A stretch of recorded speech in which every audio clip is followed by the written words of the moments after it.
સોમનાથ મંદિર નજીક સદભાવના મેદાન ખાતે સોમનાથ કપ 2025 આયોજન કરાયું। હિન્દુ સમાજના અગ્રણીઓ અને મહામંડલેશ્વર ઋષિ ભારતી બાપુની ઉપસ્થિતિમાં ફાઇનલ યોજાયો। સદભાવના ગ્રાઉન્ડ ખાતે ઓપન ઓલ ઇન્ડિયા સોમનાથ કપનું ભવ્ય આયોજન કરાયું, જેમાં 40 જેટલી ટીમોએ ભાગ લીધો હતો। હરેક ટીમમાં જૂનાગઢ, પોરબંદર, સુરત સહિત જિલ્લાઓમાંથી ખેલાડીઓ જોડાયા હતા।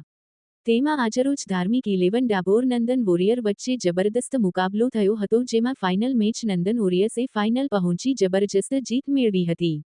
તેઓનું મુખ્ય અતિથિ વિશે મહામંડલેશ્વર શ્રી ઋષિ ભારતી બાપુ, કોળી સમાજ પ્રમુખ દિનેશભાઈ બામણિયા, વેરાવળ પાટણ નગરપાલિકા પ્રમુખ પ્રતિનિધિ જયદેવ જાની, મિલનભાઈ જોશી, લોહાણા સમાજના ઉપપ્રમુખ હિરેનભાઈ જીમુલિયા, ગોવિંદભાઈ વંશ સહિત તમામ જ્ઞાતિગ્રણીઓ ઉપસ્થિત રહી ખેલાડીઓનો ઉત્સાહ વધાર્યો હતો।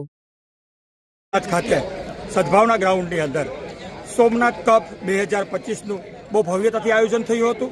આ ટુર્નામેન્ટની અંદર ગુજરાતભરમાંથી લગભગ 40 જેટલી ટીમોએ ભાગ લીધો હતો અને સનાતન સંસ્કૃતિને વરેલા હિન્દુ સમાજના આ 40 ટીમોએ આજે 15 દિવસથી આ ટુર્નામેન્ટની અંદર ઉત્સાહપૂર્વક ભાગ લઈ આજે ફાઇનલની અંદર નંદન વોરિયર્સ અને ધાર્મિક 11 બંને ટીમો જ્યારે ફાઇનલમાં પહોંચી છે ત્યારે અમે લોકો સૌને એવો આગ્રહ કરીએ છીએ કે આ રમતના માધ્યમથી સનાતન ધર્મની એકતા અને ખેલાડીઓની અંદર એક જાતની બળ પૂરું પડે એવા સોમનાથ દાદાને પ્રાર્થના કરીએ છીએ।